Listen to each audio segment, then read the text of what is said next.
Let's have a ball. Assalamualaikum warahmatullahi wabarakatuh. Perkenalkan, nama saya Siti Nur Aziza dengan NPM 2024-21-500-144. Saya dari kelas RC dari Fakultas Pendidikan dengan Prodi Pendidikan Bahasa Sastra Indonesia. Di sini saya ingin mempresentasikan materi yang telah saya pelajari, yaitu mengenai pengertian HAM dan demokrasi Islam, lalu konsep masyarakat madani. Yang pertama itu pengertian HAM. Apa sih HAM itu? HAM itu singkatan dari hak asasi manusia. HAM ini merujuk pada hak-hak dasar yang dimiliki oleh setiap individu sebagai manusia. HAM tanpa memandang ras, kewarganegaraan, jenis kelamin, latar belakang setiap individu. Hak-hak ini mencangkup pada aspek kehidupan, seperti hak untuk hidup, hak untuk mengungkapkan pendapat, hak untuk mendapatkan pendidikan, hak atas perlindungan dari penyiksaan dan perlakuan yang tidak manusiawi, serta hak untuk berpartisipasi dalam kehidupan politik.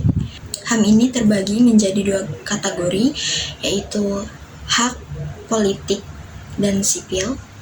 Yang kedua, hak ekonomi, sosial, dan budaya. Hak sipil dan hak politik masuk hak untuk hidup, hak kebebasan berpendapat, hak untuk memilih dan dipilih, yaitu mengenai pemilu atau pilkada yang telah kita lewati, hak atas perlindungan hukum, dan hak untuk perlindungan tindakan sewenang-wenang dari negara kita sendiri. Lalu yang kedua itu ada hak ekonomi, sosial, dan budaya. Hak ekonomi, sosial, dan budaya ini mencakup atas hak pendidikan, kesehatan, pekerjaan yang layak, kondisi hidup yang memadai, dan hak untuk berpartisipasi dalam kehidupan budaya. Pengertian HAM menurut undang-undang di Indonesia terdapat dalam hukum utama, yaitu yang pertama ada Undang-Undang Dasar 1945. Salah satunya pada pasal 28A hingga 28J Undang-Undang Dasar 1945 harus dilindungi seperti hak hidup, hak atas kebebasan pribadi, hak atas perlindungan hukum, dan hak atas untuk tidak diperlakukan secara diskriminasi. Lalu yang kedua ada Undang-Undang Nomor 39 Tahun 1999 mengenai hak asasi manusia. Undang-undang ini mengatur hak-hak sipil, ekonomi, politik, sosial, dan budaya, serta menjelaskan kewajiban negara dalam melindungi dan menegakkan HAM. Lalu yang ketiga ada Undang-Undang Nomor 26 Tahun 2000 tentang Pengadilan Hak Asasi Manusia. Undang-undang ini mengatur tentang pembentukan pengadilan khusus dan untuk mengadili pelanggaran HAM yang berat. Lalu pengertian dari demokrasi itu apa sih? Demokrasi adalah suatu bentuk pemerintahan di mana kekuasaan politik dijalankan oleh rakyat, oleh masyarakat Indonesia. Tujuan utama dari demokrasi ini apa sih? Tujuan utama dari demokrasi ini adalah partisipasi aktif masyarakat dalam pengambilan keputusan yang mempengaruhi untuk kehidupannya. Ada beberapa prinsip utama dalam demokrasi, itu yang pertama ada kedaulatan, pemilu umum, kebebasan berbicara, dan pemerintahan terbuka. Apa sih kedaulatan itu? Kedaulatan adalah kekuasaan tertinggi yang berada di tangan rakyat, dan pemerintah bertindak atas nama dan kepentingan rakyat. Lalu yang kedua itu ada pemilu. Pemilu ialah pemilihan umum, di mana pemimpin dan wakil rakyat dipilih langsung secara bebas oleh rakyat, di mana semua masyarakat memiliki hak untuk memilih. Lalu yang ketiga, kebebasan berbicara. Jadi, kebebasan berbicara itu berhak untuk mengutarakan pendapatnya, dan media massa bebas memerintahkan tanpa campur tangan pemerintah. Lalu yang terakhir itu ada pemerintahan terbuka. Apa sih pemerintahan terbuka itu?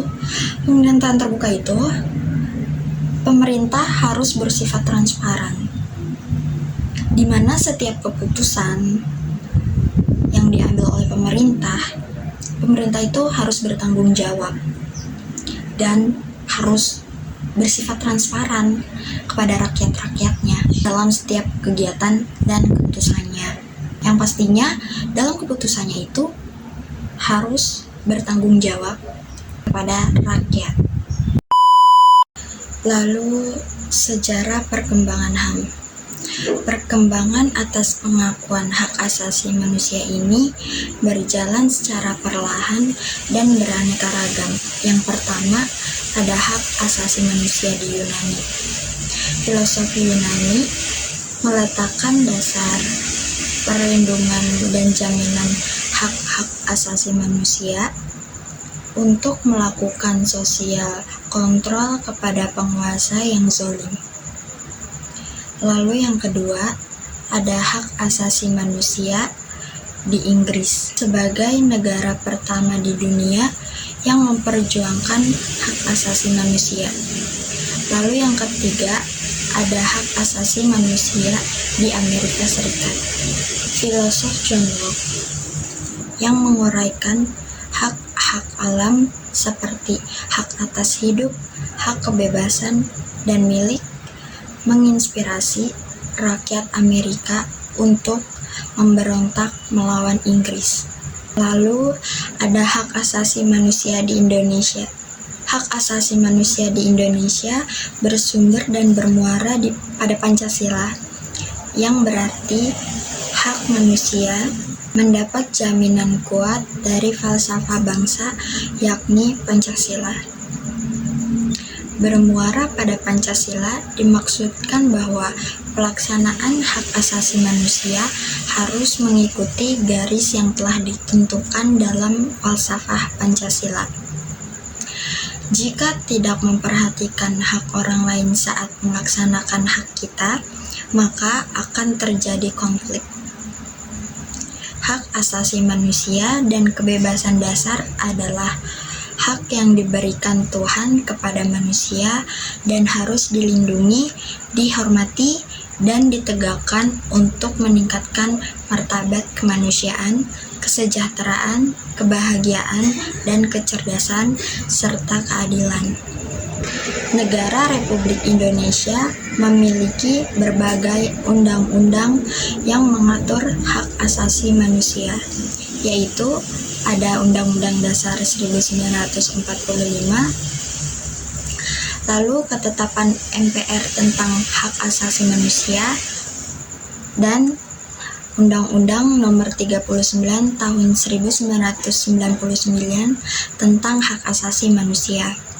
Di Indonesia, secara garis besar disimpulkan bahwa hak-hak asasi manusia itu dapat dibedakan menjadi hak-hak asasi pribadi, hak asasi ekonomi, hak asasi politik,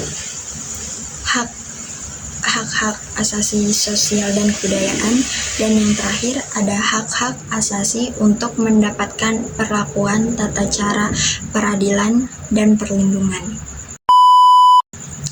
Lalu materi selanjutnya ada konsep masyarakat madani. Pada hakikatnya, konsep masyarakat madani sudah ada sejak lama. Adapun konsep masyarakat madani adalah yang pertama, Aristoteles mengatakan bahwa masyarakat sipil adalah sebuah sistem kenegaraan yang identik dengan negara, yakni komunitas politik, yang dimana di dalamnya terdapat orang-orang yang dapat langsung terlibat dalam pengambilan suatu keputusan pada bidang politik dan ekonomi. Lalu yang kedua ada Thomas Hobbes dan John Locke mengatakan bahwa masyarakat sipil adalah suatu perubahan dari masyarakat natural society. Yang ketiga, menurut Thomas Hobbes, kekuasaan masyarakat sipil adalah mutlak untuk meredam konflik. Selanjutnya, terdapat karakteristik masyarakat madani. Masyarakat madani memiliki 6 karakteristik dasar yang membedakannya dari masyarakat lainnya, yaitu yang pertama, pluralisme. Masyarakat madani mengakui semangat pluralisme sebagai suatu keniscayaan yang tidak dapat dielakkan. Pluralisme dianggap sebagai sesuatu yang kodrat dalam kehidupan dan bertujuan untuk mencerdaskan umat melalui perbedaan konstruktif dan dinamis. Lalu yang kedua ada toleransi. Masyarakat madani memiliki sikap toleransi yang tinggi, baik terhadap sesama agama maupun terhadap agama lain, dan menghargai pendapat orang lain. Hal ini sejalan dengan tujuan agama mengakui eksistensi agama lain dan hak hidup berdampingan serta saling menghormati satu sama lain. Lalu yang ketiga ada demokrasi. Masyarakat madani mengedepankan prinsip demokrasi sebagai suatu pilihan untuk membangun dan memperjuangkan kehidupan warga dan masyarakat semakin sejahtera. Lalu yang keempat ada keadilan sosial. Keadilan sosial yang dimaksud untuk menyebutkan keseimbangan dan pembagian yang proporsional terhadap hak dan kewajiban setiap warga negara yang mencakup seluruh aspek kehidupan. Secara esensialnya, masyarakat memiliki hak yang sama dalam memperoleh kebijakan. Lalu ada partisipasi sosial. Partisipasi sosial itu partisipasi masyarakat yang benar-benar bersih dari rekayasa, intimidasi, sehingga masyarakat memiliki kedewasaan dan kemandirian berpolitik dan bertanggung jawab. Materi selanjutnya ada faktor munculnya masyarakat madani. Masyarakat madani muncul karena beberapa faktor, antara lain adanya penguasa politik yang dominan dan tidak seimbang dalam membagi hak. Yang kedua, masyarakat dianggap tidak memiliki kemampuan yang baik dibandingkan dengan penguasa. Yang ketiga, masyarakat madani harus mengedepankan prinsip demokrasi yang melibatkan semua orang tanpa mempertimbangkan suku, ras, dan agama. Dan yang terakhir, terdapat upaya pembatasan ruang gerak masyarakat dalam kehidupan politik sehingga sulit bagi individu untuk mengemukakan pendapat. Lalu materi terakhir yang akan saya sampaikan yaitu sejarah masyarakat madani. Masyarakat Yunani kuno, konsep civil society sudah muncul. Cicero, seorang orator Yunani kuno, yaitu orang yang pertama menggunakan istilah civil society. Dia mendefinisikan civil society sebagai komunitas yang memiliki kode hukum sendiri dengan konsep kekeluargaan dan budaya kota. Istilah masyarakat madani juga terkait dengan konsep negara kota Madinah yang dibangun oleh Nabi Muhammad SAW.